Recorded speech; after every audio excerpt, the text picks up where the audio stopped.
Lat and Uzza in the Arabian Peninsula. It's happening? It's happening. How? There are people right now that are worshipping Lat and Uzza, like the Arabian Peninsula becoming green. Like that's something we're seeing, a sign of the...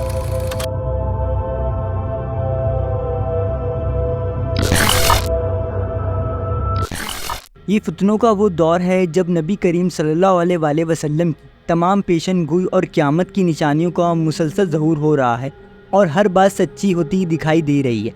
انہی نشانیوں میں سے ایک نشانی ایسی ہے جو آج عرب میں پوری ہوتی دکھائی دے رہی ہے اور جو اتنی حیران کن ہے کہ کوئی مسلمان اس کا تصور بھی نہیں کر سکتا۔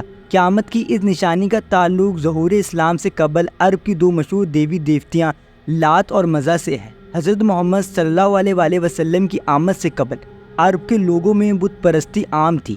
یہ لوگ اپنے ہاتھوں سے بنائے ہوئے بتوں کی پوجا کیا کرتے تھے۔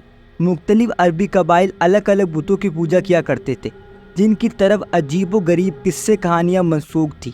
ان بتوں کے نام سود، یکا، اس اور نائب ہیں۔ ان تمام بتوں میں دو بت ایسے تھے جنہیں عرب کے مشہور ترین اور سب سے بڑے بت مانے جاتے تھے۔ ان کا نام لات اور عزا تھا۔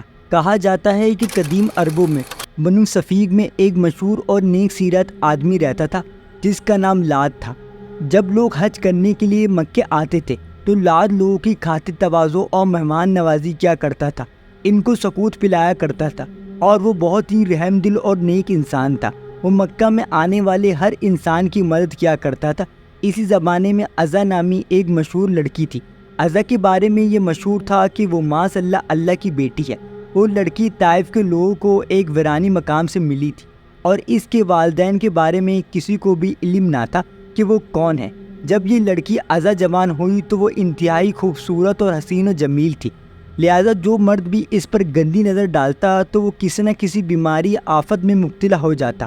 لات اور عزا کے چرچے پورے عرب میں پھیلائے گئے تھے، لہذا مکہ اور طائف کے سرداروں نے یہ فیصلہ کیا کہ لات اور عزا کی آپس میں شادی کروا دی جائے۔ چنانچہ لات اور عزا کی شادی ہو گئی، لیکن اپنی شادی کی جب پہلی رات وہ کمرے میں گئے تو وہ دونوں ایسے غائب ہوئے کہ آج تک یہ معلوم نہ ہو سکا کہ وہ کہاں چلے گئے ہیں، اور اس طرح عرب میں یہ مشہور ہو گیا کہ لات اور عزا ہمیشہ کے لیے امر ہو گئے ہیں۔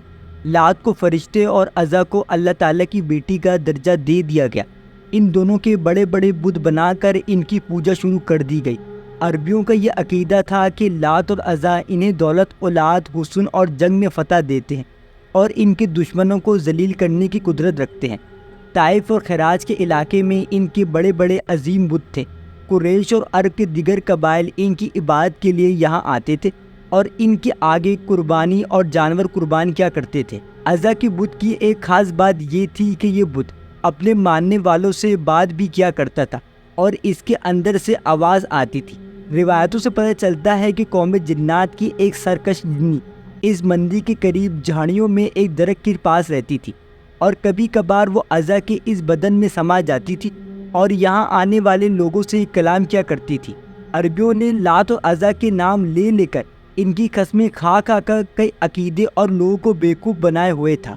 قریش خانہ کعبہ کے گرد طواف کے دوران بھی ان بتوں کا نام لے لے کر نعرے لگایا کرتے تھے۔ 6 صدی عیسوی میں جب حضرت محمد صلی اللہ علیہ وسلم کا ظہور ہوا تو اللہ نے ان بتوں کے متعلق یہ آیت نازل فرمائی، کیا تم نے لات اور عزا کو نہیں دیکھا اور تیسری اور ایک دیوی منات کو؟ کیا تمہارے لیے لڑکے اور اللہ کے لیے لڑکیاں ہیں؟ یہ کیسی نفسیاتی تقسیم ہے؟ یہ بت محض چند ناموں کے سوا کچھ بھی نہیں کر سکتے جو تم نے اور تمہارے باپ داداؤں نے رکھ لیے ہیں۔ ان کو کوئی دلیل اللہ نے نازل نہیں فرمائی۔